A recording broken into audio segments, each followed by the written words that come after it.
ವಿದ್ಯಾರ್ಥಿಗಳ ಉತ್ತಮ ಭವಿಷ್ಯಕ್ಕಾಗಿ ನ್ಯೂಸ್ 18 ವಿದ್ಯಾದೀಪ ಅನ್ನುವಂಥ ವಿಶೇಷ ಕಾರ್ಯಕ್ರಮ ಹಮ್ಮಿಕೊಳ್ಳಲಾಗಿದೆ.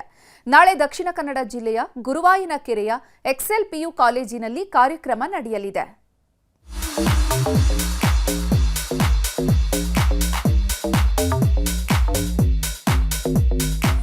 ಸದಾ ಜನಪರ ಹಾಗೂ ನ್ಯಾಯಪರ ಸುದ್ದಿ ಪ್ರಸಾರ ಮಾಡೋ ನ್ಯೂಸ್ 18 ಕನ್ನಡ ಹೊಸದೊಂದು ಹೆಜ್ಜೆ ಇಟ್ಟಿದೆ.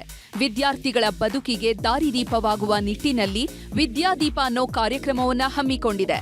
ನಾಳೆ ದಕ್ಷಿಣ ಕನ್ನಡ ಜಿಲ್ಲೆಯ ಗುರುವಾಯನಕೆರೆಯ ಎಕ್ಸೆಲ್ ಪಿಯು ಕಾಲೇಜಿನಲ್ಲಿ ವಿಶೇಷ ಕಾರ್ಯಕ್ರಮ ನಡೆಯಲಿದೆ. ವಿದ್ಯಾದೀಪ 2026ರ ಅಸೋಸಿಯೇಷನ್ ವಿತ್ ಆಡ್6 ಅಡ್ವರ್ಟೈಸಿಂಗ್ ಅಡಿಯಲ್ಲಿ ನಾಳೆ ವಿಶೇಷ ಕಾರ್ಯಕ್ರಮ ಆಯೋಜಿಸಲಾಗಿದೆ. ಬೋರ್ಡ್ ಪರೀಕ್ಷೆ ಮುಗಿಸಿರುವ ವಿದ್ಯಾರ್ಥಿಗಳಿಗೆ ಅನುಕೂಲವಾಗಲಿ ಅನ್ನೋ ದೃಷ್ಟಿಯಿಂದ ವಿದ್ಯಾದೀಪ ಕಾರ್ಯಕ್ರಮವನ್ನು ಹಮ್ಮಿಕೊಳ್ಳಲಾಗಿದೆ. ಈ ವೇಳೆ ನಾಡಿನ ಪ್ರಸಿದ್ಧ ಸೈಬರ್ ತಜ್ಞ ಡಾಕ್ಟರ್ ಅನಂತ ಪ್ರಭು ಅವರು ಎಐ ಮತ್ತು ನ್ಯೂ ಜನರೇಷನ್ ಕರಿಯರ್ ಬಗ್ಗೆ ಮಾಹಿತಿ ನೀಡಲಿದ್ದಾರೆ.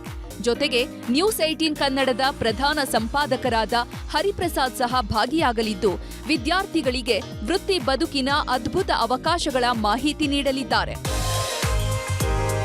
ಎಐ ಮತ್ತು ಭವಿಷ್ಯದ ಪೀಳಿಗೆಯ ವೃತ್ತಿಗಳ ಬಗ್ಗೆ ಇದು ಮಾಸ್ಟರ್ ಕ್ಲಾಸ್ ಆಗಲಿದೆ. ಈ ಮೂಲಕ ವಿದ್ಯಾದೀಪ ಕಾರ್ಯಕ್ರಮ ವಿದ್ಯಾರ್ಥಿಗಳ ಬದುಕಿಗೆ ದಾರಿದೀಪವಾಗಲಿದೆ. ವಿದ್ಯಾದೀಪ ಅಂತ ಹೇಳುವಂಥ ಒಂದು ಅತ್ಯುತ್ತಮ ಕಾರ್ಯಕ್ರಮ. ವಿದ್ಯಾರ್ಥಿಗಳಿಗೆ ಸೆಕೆಂಡ್ PUC ಆದಮೇಲೆ ಯಾವ ರೀತಿಯ ಒಂದು ಭವಿಷ್ಯ ಇದೆ, ಸೊ ಎ ಟೆಕ್ನಾಲಜಿಯಿಂದ ಯಾವ ರೀತಿ ನಾವು ಅದನ್ನು ಪಾಸಿಟಿವ್ ಆಗಿ ತೆಕ್ಕೊಂಡು ನಮ್ಗೆ ಯಾವ ರೀತಿ ಅದರಲ್ಲಿ ಒಂದು ಡೆವಲಪ್ಮೆಂಟ್ ನಮ್ಮ ಎಕ್ಸೆಲ್ PU ಕಾಲೇಜಿನಲ್ಲಿ ನ್ಯೂಸ್ 18 ಕಡೆಯಿಂದ 9ರಂದು ನಡೆಯಲಿಕ್ಕಿದೆ.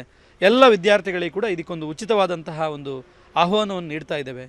ಒಟ್ನಲ್ಲಿ SSLC ಮತ್ತು PUC ವಿದ್ಯಾರ್ಥಿಗಳಿಗೆ ವಿದ್ಯಾದೀಪ ಕಾರ್ಯಕ್ರಮ ದಾರಿದೀಪವಾಗಲಿದ್ದು, ಹೆಚ್ಚಿನ ವಿದ್ಯಾರ್ಥಿಗಳು ಮುಕ್ತವಾಗಿ ಭಾಗವಹಿಸಬಹುದಾಗಿದೆ. ಕಿಶನ್ ಶೆಟ್ಟಿ, ನ್ಯೂಸ್ 18 ಮಂಗಳೂರು.